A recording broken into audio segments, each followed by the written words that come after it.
कि आपको पता है 2015 से लेकर 2022 के बीच में जो 1.3 मिलियन जो इंडियंस हैं वो अपनी सिटीजनशिप रिनाउंस कर चुके हैं।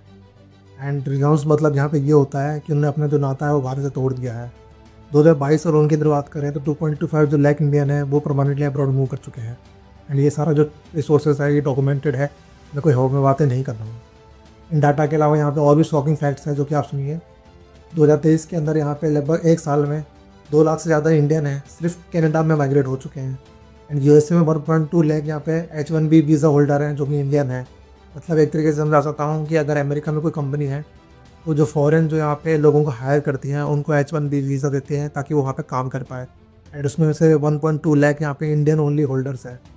यूनाइटेड किंगडम की बात करें तो 1 लाख से ज़्यादा स्टूडेंट यहाँ पे वीज़ा पे इंडियन मिलते हैं वहाँ पे। एंड यूएई की बात करें तो ऑलरेडी तो 80 लाख इंडियन है वहाँ पे वो काम कर रहे हैं। एंड ये जो डाटा है ना यहाँ पे ये सिर्फ एक तरीके से ये ट्रेंड शो नहीं करता है, ये बहुत बड़ा मतलब दिखाता है कि इंडिया की जो स्किल्ड वर्कफोर्स है वो ग्लोबल इकोनॉमी कितना बड़ा सपोर्ट कर रही है। बट एट वॉट कॉस्ट, ये चीज़ यहाँ पे सबसे बड़ा सवाल उठता है। लोगों को बातें बनाई जाती है कि हो सकता है कि इनमें जो वो लोग हैं जो पैसा अफोर्ड कर पाते हैं सिर्फ वही बाहर जा रहे हैं। इसमें या तो वो लोग हैं जो IITian हैं, आके डॉक्टर हैं एंड बड़े बड़े लेवल के अंदर साइंटिस्ट रहे हैं, वही सिर्फ बाहर माइग्रेट कर रहे हैं, जिससे हम बोलते हैं कि मोस्ट स्किल्ड पीपल वो माइग्रेट कर रहे हैं। बट ऐसा नहीं है, यहाँ पे गरीब लोग भी हैं। लोग यहाँ बहाना बनाते हैं कि reservation is the main reason, इसके कारण यहाँ पे जो इंडियन है वो विदेश में माइग्रेट कर रहे हैं ताकि उनको बेटर एजुकेशन मिल पाए। एंड यहाँ पे जो गवर्नमेंट सीट उनको मिल नहीं पाती है जिसके कारण माइग्रेट कर रहे हैं। बट ये अकेला रीज़न नहीं है, इसके अलावा बहुत सारे रीज़न हैं एंड उस पर आज हम बात करेंगे। एंड क्या ऐसा पॉसिबल है कि इंडिया ये जो पॉलिसी है उसको रिवर्स कर सकती है, जो कि ब्रेन ड्रेन एक तरीके से बहुत बड़ी चैलेंज बन चुका है। एंड इसलिए आज का टॉपिक हमने ये सिलेक्ट किया है, this is your doctor Karan. Today's topic is brain drain 2.0, India's biggest crisis. अब हम बात करते हैं कौन कौन से मेजर रीज़न है जिनके कारण यहाँ पे इंडिया का ब्रेन ड्रेन हो रहा है। एंड ये इसका जो असर होगा भारत में वो सिर्फ टेम्पररी नहीं होगा, आज से जो 50 साल बाद जाके इसका असर काफ़ी बड़ी लेवल पर देखने को मिलेगा। एंड जिसको हम यहाँ पे यूथ पावर बोल रहे हैं वो आने वाले समय के अंदर बहुत बड़ी चैलेंज बन जाएगा। एंड लिटरली सबसे जो पहला जो मेन रीज़न है यहाँ पे salary disparity and career growth को लेकर है। आप सभी को पता होगा जो एवरेज जो इंडियन प्रोफेशनल होता है वो अगर सेम प्रोफेशन के अंदर अगर अमेरिका से कंपैरिजन करें तो ओनली 15% कमा रहा है। एंड ये सारी चीज़ डॉक्यूमेंटेड है। एंड इसके अलावा इंडियन जो इंजीनियर है वहाँ पे अगर मान लो भारत में 15 से 20 लाख रुपए कमा रहा है, सेम प्रोफेशन के अंदर वो यूएस के अंदर यहाँ पे 1.5 करोड़ रुपये कमा रहा है। एंड पर्टिकुलर इसके अलावा बात करें तो मैं आपको सिंपल भाषा समझाऊँ, बंदा IIT करके बैठा है, वो AI की लाइन से बिलोंग करता है, आर्टिफिशियल इंटेलिजेंस से, इसके अलावा टेक इंडस्ट्री से बिलोंग करता है। तो इंडिया एंड फॉरेन में उसकी जो जॉब का जो यहाँ पे सैलरी कैप है उसके अंदर जो गैप आता है दोनों फॉरेन और इंडिया के बीच में वो वहाँ पे 5 टाइम्स होता है। एंड ये बहुत बड़ी अमाउंट होती है। एंड इसके अलावा अगर और डाटा देखें तो जो MNC है जो कि अपना कनाडा में है, जो मल्टीनेशनल कंपनीज़ हैं, मतलब मल्टीनेशनल कंपनी इंडिया में भी है एंड वही कंपनी यूएस में कनाडा में भी है। But US Canada and Europe के अंदर वो सिर्फ उनको हायर सैलरी देती नहीं है कंपेरिजन टू इंडिया, उनकी बेटर वर्क लाइफ देते हैं। इसके अलावा करियर ग्रोथ देखने को मिलती है, उनको यहाँ पे वर्क लाइफ बैलेंस देखने को मिलता है।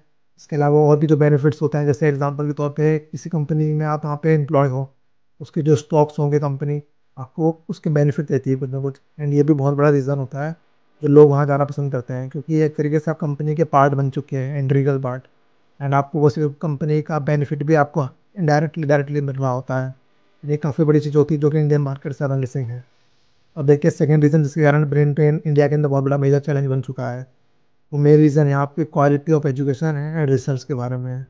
किसी भी आप जो इंडिया की संस्था है उसको डायरेक्टली इनडायरेक्टली आप कंपेयर करके देखिए, विदेश के अंदर यहाँ पे जो हार्वर्ड होती है, MIT होती है, ऑक्सफोर्ड होती है, स्टैनफोर्ड होती है, उनकी क्वालिटीज़ है and comparison to Indian quality वो काफ़ी बड़ा गैप देखने को मिलेगा। इसलिए जो इंडियंस होते हैं वो स्टूडेंट है वो बाहर लेके पढ़ते हैं एंड उसके बाद वहाँ पे उनको जो इन्वायरमेंट मिलता है उस इन्वायरमेंट से इतना ज़्यादा अटैच जाते हैं कि वो वहाँ पे सेटल होना ज़्यादा प्रेफर करते हैं। इसके अलावा पर्टिकुलरली बात करें यहाँ पे जो advance research and educational opportunities है वो भी इंडिया टोटली लेकर कर रहा है। डाटा के हिसाब से मैं बता रहा हूँ, 2023 में 3.6 लाख इंडियन है वो अब्रॉड पढ़ रहे हैं। एंड 3.6 लाख में से जो 50% जो इंडियन है वो ओनली इन USA के अंदर है, 2023 का डाटा है। एंड इसके अलावा बात करें तो मेनली जो हमें देखने को मिलता है थोड़ा सा वो ये होता है, जो हायर एजुकेशन के लिए जो इंडियन है वो प्रेफर करता है विदेश जाना, क्योंकि इंडिया का एजुकेशन सिस्टम है वहाँ पे एक तरीके से जो लर्निंग होती है वो रोट सिस्टम बेस्ड लर्निंग होती है। बट फॉरेन कंट्रीज़ के अंदर क्या होता है, वहाँ पे जो यूनिवर्सिटीज़ हैं उनको कटिंग एज टू एज या रिसर्च अपॉर्चुनिटीज़ देती है, पेटेंट देती है एंड इनोवेशन हब देखने को मिलता है। बट आप अपने जो कॉलेजेस हैं खुद के जो इंडिया के अंदर हैं, उसमें आप खुद से देखिए कि कितना आपको प्रैक्टिकल अप्रोच दी जाती है। रिसर्च एंड डेवलपमेंट इनोवेशन बाकी वो तो बात की बात है, तो प्रैक्टिकली कितना कुछ एग्जीक्यूशन करने को मिलता है। आपको थियोरेटिकल नॉलेज आप गेन कर लोगे बट एग्जीक्यूशन नहीं होगा, उसका मतलब ही क्या रहेगा। तो ये सेकंड मेजर इशू है। थर्ड जो मेन रीज़न है यहाँ पे अनएम्प्लॉयमेंट एंड स्किल गैप का है। 2022 के डाटा है उसके अकॉर्डिंगली इंडिया के जो अनएम्प्लॉयमेंट रेट है वो यहाँ पे 7.33% है। एंड ये गैप बहुत बड़ा होता है क्योंकि इतना लेवल पे यहाँ पे जो यंग जो है ग्रेजुएट्स होते हैं उनको यहाँ पे सूटेबल जॉब नहीं मिल पाती है। एंड अगर यहाँ पे बात करें स्किल्ड प्रोफेशनल्स की, तो इंडिया के अंदर उनको रिलेवेंट यहाँ पे वो जॉब ही नहीं मिलेगी, जो वो जॉब जितना वो डिजर्व करते हैं उनको मिलेगी नहीं। इसलिए यहाँ पे जो फॉरेन कंपनीज़ होती है यहाँ पे फॉरेन में सेटअप ज़्यादा प्रेफर करते हैं ड्यू टू रिलेवेंसी। आप अपने खुद के प्रोफेशन में या फिर खुद के फील्ड में आके देखिए जो आपने सब्जेक्ट चूज़ किया है, आपको यहाँ पे इंडिया में कितनी अपॉर्चुनिटी मिलने वाली है कंपेरिजन टू बाहर की कोई यूनिवर्सिटी या बाहर की कोई कंपनी जो कि आपको काफ़ी कुछ अपॉर्चुनिटी देती है। एक ही फील्ड में आपको काफ़ी ज़्यादा वेरिएशन देखने को मिलता है, बट इंडिया के अंदर क्या वो पॉसिबल है कि नहीं, आप अपने आप से पूछिए। अब हम बात करते हैं फोर्थ ऐसी पॉलिसी जो कि ज़्यादातर लोग बात नहीं कर रहे हैं, बट ये इनडायरेक्टली जो इंडियंस हैं काफ़ी ज़्यादा मतलब एक तरीके से इमिटेशन करती है, ताकि उनको अट्रैक्ट करती है ताकि वो उनकी कंट्री के अंदर आएँ एंड वहाँ की रेजिडेंसी ले। जो माइग्रेशन पॉलिसीज़ है वो काफ़ी ज़्यादा ईजी किया जाता है वेस्टर्न कंट्रीज़ के द्वारा। जैसे कि पोस्ट कोविड यहाँ पे कंट्री की बात करें तो जैसे कनाडा हो गई, ऑस्ट्रेलिया हो गई एंड यूनाइटेड किंगडम हो गई, उन्होंने जो इमिग्रेशन पॉलिसी को काफ़ी रियलाइज़ किया था ताकि जो स्किल्ड इंडियंस हैं ना टैलेंट, उनको वहाँ पे ज़्यादा अट्रैक्ट कर पाए। एंड उनकी जो जैसे एग्जाम्पल है वो प्रोफेशनल IIT प्रोफेशनल वाले हैं, डॉक्टर्स हैं, इंजीनियर्स, रिसर्चर्स हैं, सबको वहाँ की परमानेंट रेजिडेंसी देने के लिए लुभाया जाता है। आपने कई बार सुना होगा, काफ़ी कुछ देशों का नाम सुनने को मिलता है जैसे इटली आ गया एंड काफ़ी और भी देश काफ़ी ज़्यादा कम है जिनकी पॉपुलेशन काफ़ी ज़्यादा कम है एंड उनकी जो पॉपुलेशन ग्रोथ है वो सस्टेन नहीं कर पा रहे हैं। वो बाकी देशों को ऑफ़र देते हैं ऐसे से कि आप हमारे देश में आइए, आपको सैलरी मिलेगी, गवर्नमेंट जॉब मिलेगी, साथ में आपको वहाँ पे इतना इंसेंटिव मिलेगा, बट आपको शादी वहाँ पे करनी पड़ेगी। तो ये चीज़ें इस तरीके से होती है कि इंडियन जो इस तरह जो गरीब है तो सफ़र कर रहा है उसको भी ज़्यादा अट्रैक्ट करती है। उसको भी यार कम से कम लाइफ में कुछ तो अचीव कर पाऊँगा, वहाँ पे रहूँगा, कम से कम 2 रोटी तो खा पाऊँगा। ये माइंडसेट होता है, इसका काफ़ी ज़्यादा जो वेस्टर्न कंट्रीज़ है का फ़ायदा उठाती है एंड ये चीज़ मेजरली हमें नज़र नहीं आती है। बट अगर आप देखोगे उन देशों के अंदर यहाँ पे जो माइग्रेट करने वाले लोग होंगे आपको मैक्सिमम इंडियन ही मिलेंगे। फिफ्थ रीज़न है यहाँ पे जो ब्रेन ड्रेन का, यहाँ पे global exposure and social Prestige है। आप सभी को पता होगा आपके परिवार में कोई ना कोई ऐसा होगा जो कि विदेश में जाकर रह रहा होगा या फिर वहाँ से पढ़ाई करके आया होगा एंड उसकी जो इज्जत होगी गांव के अंदर या फिर शहर के अंदर काफ़ी ज़्यादा होगी। आपके परिवार के अंदर उस बंदे को, उसकी फैमिली को एक अलग ही लेवल पे देखा जाएगा एंड ये बहुत बड़ी चीज़ होती है। आज भी लोग US का एंड कनाडा का वीज़ा लेने की अचीवमेंट मानते हैं एंड US से अगर आपके पास वीज़ा है, वहाँ पर आप रह रहे हो तो आपके लिए बहुत बड़ी अचीवमेंट मानते हैं एंड ये चीज़ें होती है लोगों को डायरेक्टली अफेक्ट करती है। एंड इसके अलावा एक और चीज़ है जो कि हर कोई डिस्कस करते नज़र नहीं आएगा।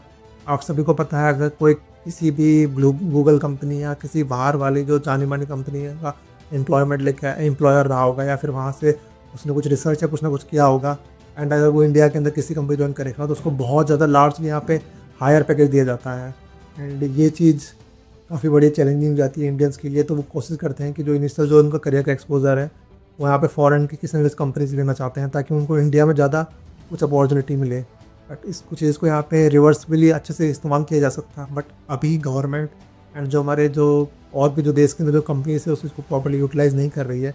इसलिए जो इंडियंस होते हैं वो पहले जाके बाहर का एक्सपोजर लेते हैं एंड उसके बाद उनका जो वहाँ पे तरीके से इंफ्रास्ट्रक्चर है, चूँकि हमारा 6 पॉइंट आता है work life balance and infrastructure, उनको जितना बढ़िया मिलता है, हेल्थ केयर अच्छा मिलता है, रोड अच्छा मिलता है, बाकी सोशल सिक्योरिटी अच्छी मिलती है, उस चक्कर में वहाँ पे वो सेटल होना पसंद ज़्यादा करते हैं। इसके अलावा 6 यहाँ पे मेजर इशू यहाँ पे देखने को मिलता है रेट टेप एंड ब्यूरोक्रेसी को लेके।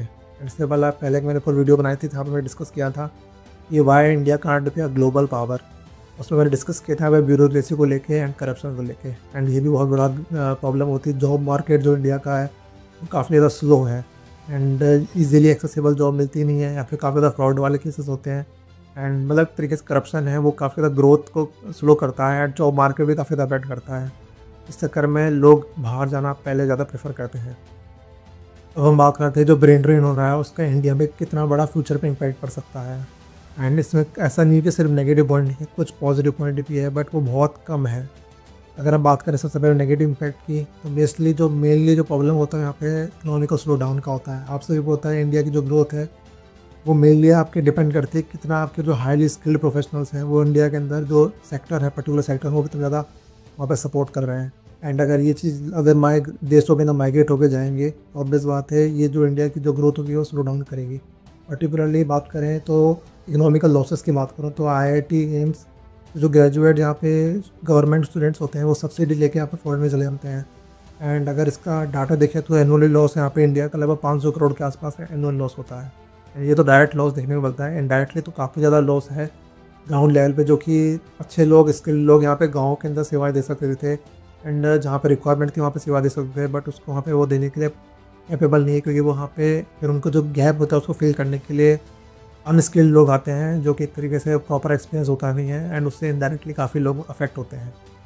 दूसरा जो मेजर साइडबैक होता है जो कि ब्रेन ड्रेन के कारण हो रहा है यहाँ पे इनोवेशन गैप को लेकर है। पर्टिकुलर डाटा के अकॉर्डिंगली बताऊँ मैं आपको, तो जो कंट्री जो USA चाइना है वो खास करके जो इंडियन टैलेंट है उससे अपना काफ़ी ज़्यादा फ़ायदा उठवाती है अपनी AI टेक्नोलॉजी को लेके, बायोटेक्नोलॉजी को लेके, इसके अलावा क्वांटम कंप्यूटिंग को लेके। काफ़ी ज़्यादा कंपनियाँ जो कि आप कनाडा देखने को मिलता है, ऑस्ट्रेलिया देखने को मिलता है, इंडियन जो टैलेंट भर भर के बड़े बड़े हैं।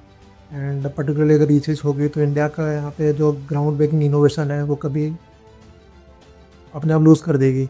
एंड इसके अलावा इंडियन ओरिजिन के साइंटिस्ट देखने को मिलते हैं आपको बहुत सारे देशों में, जैसे कि नासा एक बहुत बड़ी ऑर्गेनाइजेशन है, वहाँ देखने को मिलेंगे। इसके अलावा गूगल में है, माइक्रोसॉफ्ट में है, सत्या नडेला, सुंदर पिचई घर को जानता होगा। बट अगर वो उनके लिए काम करेंगे तो ऑब्वियस बात है यहाँ पे जो इनोवेशन गैप एंड जो पेटेंट है वो इंडिया लूज़ करता रहेगा।